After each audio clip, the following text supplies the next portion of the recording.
All right, y'all, let's go ahead and get into today's video. So as you all know, we picked this poop coupe up. I think it was back in July for $375.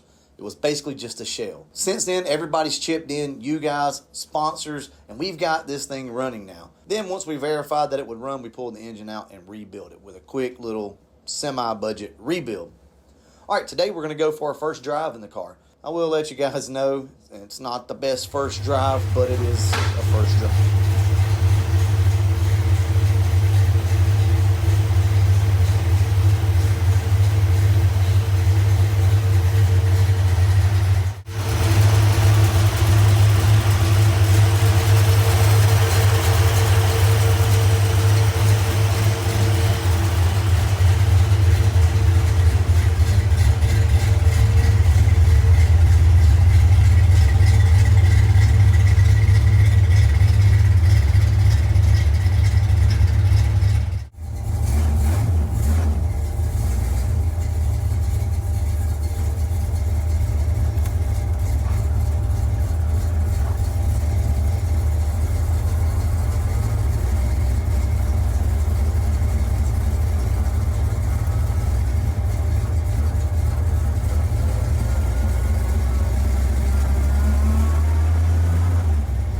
I will let you guys know you're going to hear a scraping, scratching noise. For the longest, I thought it was the rear brakes. I had the wheels off probably 10 times trying to figure out what it was. Come to find out, it was the emergency brake cable was rubbing on top of the drive shaft. So eventually I figured it out after this video, so no more rubbing, scratching, scraping, all that stuff. All right, let's get back to the video.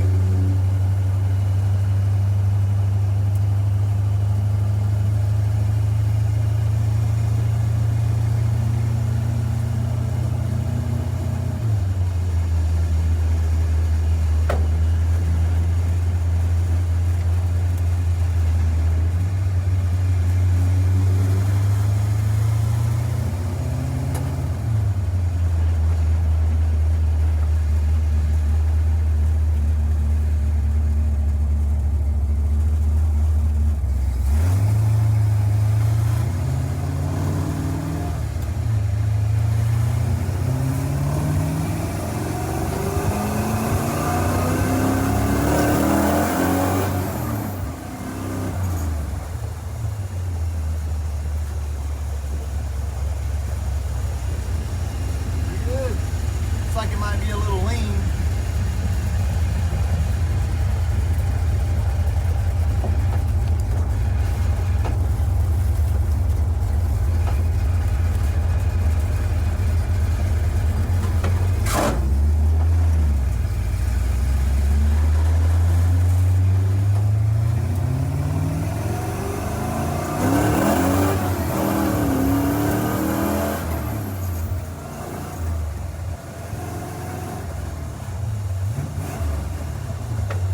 Well, that was probably the most lame first drive you've ever seen on YouTube, right?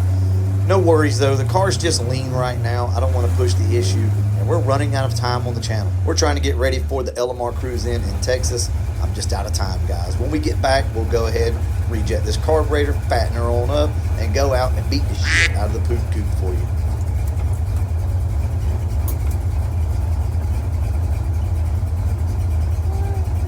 Overall, pretty good. Old poop coupe is back in action. So we're gonna wash this thing today, sand it. As you can tell, it looks a little different. I went in with some red interior dye and just kind of misted over it to give it more of a brighter red look. But then we're gonna come back and sand that off as well. Also, as you can see in here, we have an AFR gauge now, a wideband, and it's not hooked up to the computer because it doesn't need to control anything. Now we know that we're lean, so thank you to Berger for hooking us up with that. I went ahead and installed it last night, and we got that going. No leaks or drips to speak of. This valve cover over here has no baffle or anything in it, so I'm gonna have to wrap something around that just because, you know, it's wanting to drip a little bit. But yeah, happy with this thing. Everything's charging, everything looks good. The cam sounds so much better now. As a matter of fact, let's go ahead and start it up and let you hear what the cam sounds like now versus before. And the main difference is going to be the valve springs in it. Yeah, we put some new rings in it, and that probably helped a little bit with compression, and we decked the heads. But for the most part, the difference in sound is going to come from those nice new trick flow valve springs.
far as the poop coupe goes, this is about all we're going to do with this thing before we take it to Texas. I'm going to try to rejet at least the secondaries on the carburetor, see if I can't fatten that up a little bit, because I can't even play with it. I'll burn it down. That's extremely too lean. I will look back through the footage, but I think I saw somewhere around 16 to 17, so that's not going to work. Like I said before, the car doesn't have a power valve in the back of it, so you got to go up in jet size because of that. So I'll probably do that. I think the front barrels are probably okay. All right, so let's talk real quick about this carburetor here and issues that I have seen time and time again with a carbureted setup.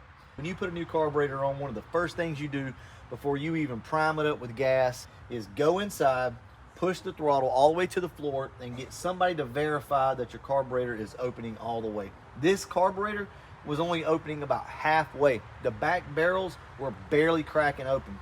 So shout out to Andrew. He's the one that said, hey, did we ever check to see if this thing's opening, to full throttle? And I said, no, actually we didn't. So we checked it, there was the issue. So that's a huge power robber. Also your bracket setup. I know back in the day, everybody used to just like put one little bracket back here with one bolt on it, and that is a bad idea. Nowadays, these things right here are so cheap. This bracket set up like this, you can go on Amazon and pick one of these things up for like 20 bucks, okay? Get one of these. Yes, you might have to have longer studs, but get one of these right here, because that way you're getting wide open throttle. A lot of times when you put one of those little El Cheapo brackets, or either you make something from home, a lot of times what happens, that bracket will swing on you and you won't get full throttle. So, all right, so before we go, I want to cover what we did to this car. We pulled the engine out, we put new rings in it, we put new bearings, mains and rods, put a new oil pump, cleaned out a ton of sludge in the bottom of this thing, ported the heads, or at least the home port anyway. John did that. And we also lapped the valves. We shaved the heads 20 thousandths. We put trick flow valve springs on stock heads to really kind of help. That way we can turn the car up. And it also helps with the way they sound. And I'm a big sound guy. And when they just kind of burble or gurgle, I don't really like that. I like for them to hit. And you're going to get a lot of that from valve springs. So the valve springs really help these cars, and you need to do it anyway. Even with a B-cam, you don't have to, but fully expect your car to possibly float the valves if not. But that's it though. We put it all back together, and so far we don't really have any leaks. I've seen a couple damp spots, but it's not dripping. I'm okay with that. I just want to remind you guys that you got this. If you got a build like this going on, you can get it done, okay? Find your inner passion. I'm on more of a time crunch than a lot of you guys, and I suggest if you don't have to be, don't put yourself on such a time crunch. Enjoy your build. So I've been pushing really hard to get this car done for Texas. And with that being said, there's just some things I didn't video. So as you can see, the car is now almost fully dynamated. We've got a lot of the back of this car done, and let me tell you, it is so much quieter. We are going to do a video on this because I have done dynamating before, but I've never seen it make as much of a difference with a car as it has with this one. Really no rattles to speak of in the car. It's a lot quieter. It's a lot more solid now. Also, I welded up the exhaust with proper hangers now that can be unbolted. So this is going to make things real nice whenever we pull this engine out, because we've got something else coming up, and we'll talk about that once we get back from Texas. If you guys do go to Texas, stop by the tent, find me, talk to me, and ask me what's the scoop on the poop coupe, and I'll go ahead and tell you. I'll spill the beans. I'll let you know exactly what we got planned for this thing. A little bit of VIP access going on. All right, guys, I'm going to go ahead and wrap this one up. Hope to see you guys in Texas.